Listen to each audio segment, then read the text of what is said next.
Vice President of the Federal Republic of Nigeria, Professor Yemi Osinbajo, GCON, SAN, His Excellency. The presence of the Vice President, Yemi Osinbajo, who's also Nigeria's economic planner, gives the forum a boost. It turns out, you are never quite certain whether the microphone would work.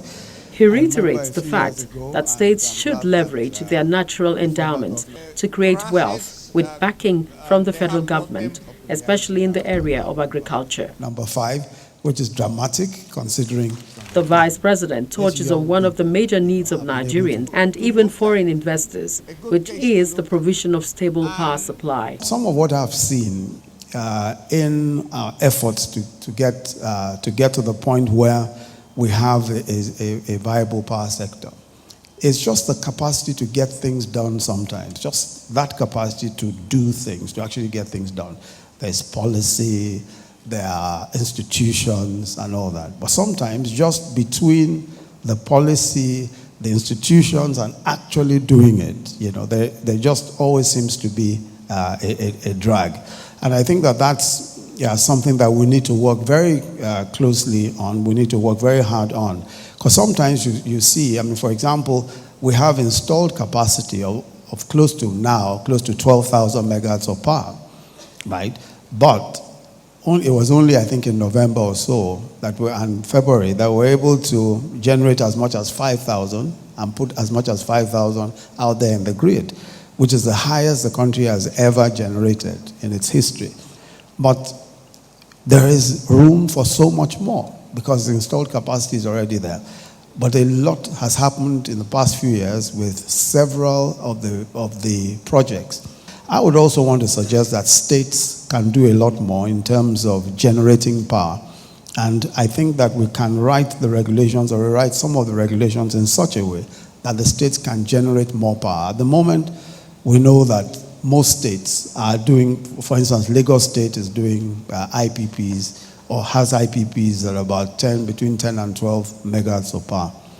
But we can do a lot more. And I think the rules can help us to be able to do much more, especially in the industrial estates, providing power in the industrial estates. I know there will be arguments about distribution and all that, but I think that there is now enough requirement and the space is there for doing a lot more. The VP says the government is also working towards making the environment conducive for business to thrive through technology development. The other thing is technology. I want us to I would say that for many young people today, the greatest attraction to business is possibly technology. I've talked to large groups of young people about agriculture, but the only time that it catches their fancy is when I'm able to tie agriculture to technology. Anytime you talk about anything, they're probably only interested in it when it relates to technology. But I think that this is an area of our economy that we need to do a lot more on. And I'm glad to say that this year, the budget has made some fairly serious, I think for the first time, very serious provisions for technology. Technology is an area where we need to do a lot more and where we can encourage young people. And all they need is just the environment, a favorable environment to do so. In this year's budget, we'll be training a minimum of 65,000 young people in collaboration with several technology companies that are working with us. We already have collaboration agreements with Cisco. We are talking at the moment to Google and a few other companies that have indicated their interest in joining us to do much more in the area of training and creating opportunities for technology. His name, ladies and gentlemen, is Mr. Babatunde Fashola. A big round of applause for him. Mr. Babatunde Fashola is the lead discussant for the next discussion panel. He's joined by experts.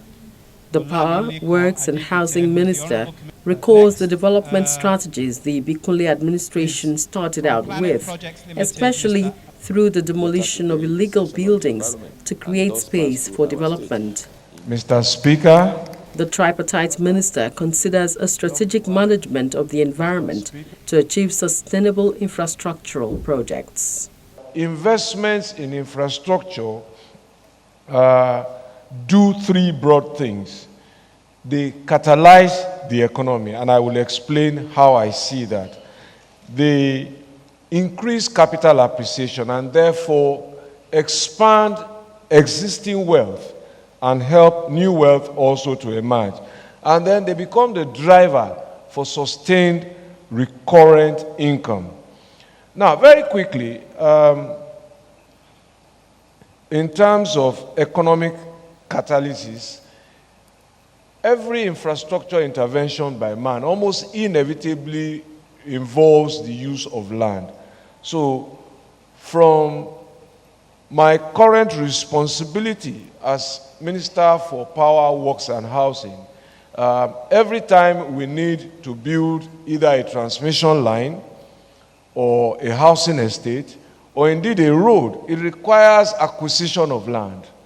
And what inevitably then follows is that people who are holding land that was either to perhaps only useful for farming and only useful for the preservation of traditional rights begin to get value in measurable terms for their land, either by way of compensation, resettlement, relocation, and sometimes they trade the land for equity in the project that is to be developed. So, and that's when the catalysis starts. Compensation, and from then on, of course, project studies for environmental compliance and ultimate sustainability requires that experts are involved, hired and engaged to deliver on environmental impact assessments. And we've seen instances where, without focusing on the environment, we build infrastructure, and so we gain one and lose something, and that shouldn't happen. And that is the key to sustainability. It is the key, really, to preserving the environment. And that's why I said earlier that the environment should be the first. So, how do we ensure that we do not build roads that obstruct the natural flow of water bodies and water courses? And where they do we make provision for alternatives to ensure that we do not lose water bodies? And the classic example I give is the Lekki-Epe Expressway, when it was first built many, many years ago. The place where the Lekki Conservation is today used to be a treasure trove of water buffalo. But in building the road without sufficient focus on environmental impact then, they effectively dammed the water course. And in damming the water course, the population of the wild water buffalo all gradually began to diminish. Many died, and almost ultimately they have become extinct. But we could have had a win-win situation with a focus on the environment, allowing the water course to continue to run.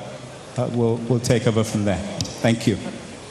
The Minister for Environment, Amina Mohammed, leads the panel discussion on environment with the sub-theme, Environment, Sustainable Development, a luxury or an imperative of emerging economies. She states the need to work on climate change, especially as it affects the rising sea level and desertification. Getting better coordination and coherence and collaboration for policy. Dictating it from the federal level and expecting to come down to Ogun State and see that a prescription is laid out where the context doesn't respond to it is not useful for the federal level, it's not useful for the state, and it's certainly not useful for local governments and where the majority of our people are. So getting a better handle around how we collaborate better on the environment with, for instance, agriculture, with the power sector, with solid minerals, with many key considerations. As I said, climate change is very real for us. Desertification is something that Nigeria's had an initiative within the AU, but we've been about planting a green wall, the Great Green Wall program that we have that says let's stop the desert. In this administration, what we want to do is to reclaim the desert. What we want to do is to make that green wall an economic opportunity for looking at how we address energy solutions, how we empower people and the entrepreneurs there, how we bring business into it. That trees are not just trees for shade, but they're economic trees, and that there are livelihoods that will come from them. So taking a different look at what we do with that. At the same time, on climate change, some of the issues that we have to speak to will be about growing that low carbon economy. How do we emit less as we grow? Because if we don't put the preventive measures in today, they will certainly cost us more tomorrow. And so if we talk about industry, in my state, for instance, Gombe, we have a cement factory that is going to double in its capacity perhaps, yet they're going to use coal. So yes, what are the alternatives to it? Who's going to pay for it? Can we go cleaner? Is there a transition to renewables that can make that possible? And we have to think very strategically about that now.